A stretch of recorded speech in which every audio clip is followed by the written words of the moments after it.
जमानत जब्त हो रहा होगा तो हमारी शक्ति लगाने से जमानत शायद बच जाएगा।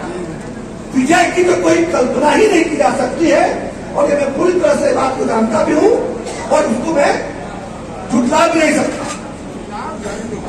अब रहा सवाल कि क्या कांग्रेस पार्टी के ऊपर दबाव बनाने से होगा, तो मैं बता दूं बहनों भाइयों कि मैं पार्टी का सदस्य हूं भी नहीं और बन भी नहीं सकता, क्योंकि बनते ही मेरी सत्ता चली गई।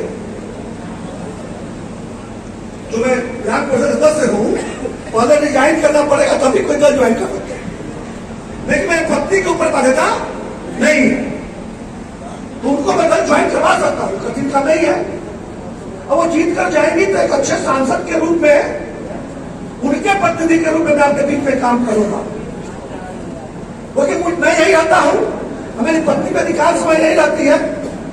और जब आप लोगों का अगर कांग्रेस अगर दे देती है टिकट और मुझे पूरा विश्वास है कि तब वो जीत बहुत बड़ी जीत होगी, वो क्या वर्तमान सांसद से कुछ नहीं है और मेरे घर से कोई रहेगा तो आप अपनी सारी शक्ति लगा दीजिएगा और विजय सुनिश्चित कीजिएगा। तो उस समय वो भी यही रहेंगी, मैं यहां रहता ही हूं, तो महिलाओं के लिए एक महिला और पुरुषों के लिए पुरुष, और सारी शक्तियां लगाकर हम लोग पटना से लेकर दिल्ली तक काम करने का काम करेंगे। इसी विचार के साथ मैंने कांग्रेस के साथ बात की थी, क्योंकि पहला तो यह था कि सांसद महोदय से हम लोग को निजात पाना, छुट्टी पानी, और सांसद महोदय को हराने के लिए किसी एक दल का सिंबल होने से काम आसान है। निर्दल के लिए मैं बिल्कुल सहमत हूं कि अगर 6 महीना साल भर पहले जारी नहीं की जाती है, जैसा कि अपने चुनाव में किया था, और जारी नहीं किया है तो निर्दलीय उम्मीदवार के रूप में अपनी क्षमता तो दिखा सकते हैं, लेकिन विजय की गारंटी बराबर नहीं है। इसलिए मैं जो समझ रहा हूं कि हमारे पास एक ही विकल्प बचा है कि हम सब मिलकर, आप लोग जहां जहां भी हो, जिस रूप में भी, मैं कोई गाइडलाइन नहीं दूंगा कि आप हस्ताक्षर अभियान कीजिए, आप ये कीजिए, आप वो कीजिए, बिल्कुल नहीं। आपको जो समझ में आता है जिस तरीके से हो, आप लोग चाहे तो सम्मिलित रूप से कर सकते हैं, आप चाहे तो व्यक्तिगत रूप से कर सकते हैं। कांग्रेस नेतृत्व पर हम लोग दबाव बनाए, अनुरोध के साथ इस सांसद से मुक्ति पाने के लिए अगर वे पुनर्विचार करके प्रत्याशी बदलते हैं तो बहुत अच्छा, वरना मेरे लिए यह विकल्प नहीं है कि मैं लोकसभा चुनाव लड़ूं निर्दलीय के रूप में, मैं नहीं लड़ूंगा, यह उचित नहीं होगा। और तीसरी बात, इस समर्थन लेकर मैं आपको भी धोखे में नहीं रखूंगा, क्योंकि मुझे पता है कि मेरे समर्थन का कोई महत्व नहीं है। जब तक आप सभी अपने हृदय से उनका समर्थन नहीं करेंगे और तन मन धन से उनके काम में नहीं लगेंगे, तब तक ये सफलता उनको भी नहीं मिलेगी। संजय भाई, आपने जो कहा विषय यही है।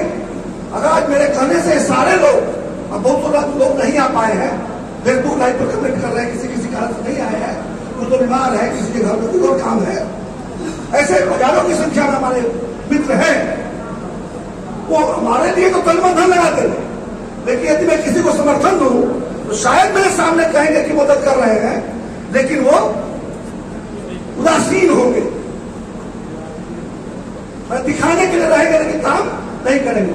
वैसी स्थिति में जमानत बचे चाहे ना बचे, हम लोगों की प्रतिष्ठा तो चली जाएगी। तो फिर ये मान लिया जाए कि अगर दोनों गठबंधन चाहता है कि सांसद महोदय बने रहे तो बने रहे, उनकी किस्मत है, हम क्या कर सकते हैं, क्योंकि तो अचानक से बदला नहीं जा सकता है। वैसे स्थिति में हम सब स्वतंत्र हैं, किसको वोट दें क्या करें, किसको समर्थन दें क्या करें। लेकिन एक जरूर एक बार मेरा अनुरोध और आग्रह और दबाव पड़ना चाहिए कांग्रेस नेतृत्व पर, और जो लोग आरजेडी तक पहुंचते हैं उनके नेतृत्व पर भी, कि भाई पुनर्विचार कीजिए। अभी 2 दिन बाद से नामांकन शुरू होगा, उसके बाद 1 सप्ताह और वक्त है, तो 29 अप्रैल से 6 मई तक नामांकन का समय है। नामांकन के बाद भी पर्चा में लौटता है, यहाँ तक नामांकन शुरू में नहीं होना है। अभी कुछ दिन पहले ही गोड्डा के जो उम्मीदवार घोषित हुई थी दीपिका पांडे सिंह, जब स्थानीय लोगों का दबाव आया तो उनका नाम बदलकर वहां के लोकप्रिय विधायक प्रदीप यादव जी को सिंबल दिया गया। इसी तरह से क्योंझर में हुआ, इसी तरह से कई विधान सीटों पर आंध्र में हुआ है। इसलिए पहली बार नहीं होगा कि कोई प्रत्याशी बदला जाएगा। और इसी दल ने किया, और दल को लगता होगा कि महाराजगंज के लोगों को उनकी